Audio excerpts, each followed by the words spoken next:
বহু নামাজ আমার কাজা হয়ে গেছে।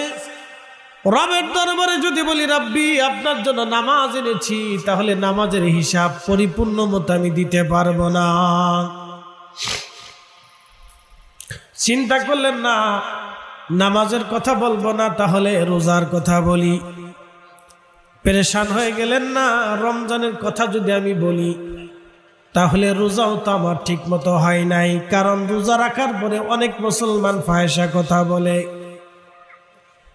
আল্লাহ রাসূল বলেন মান সামা রমাদানা ঈমানান ওয়া ইহতিসাবান গুফিরা লাহু মা তাকাদ্দামা মিন যামবিহি।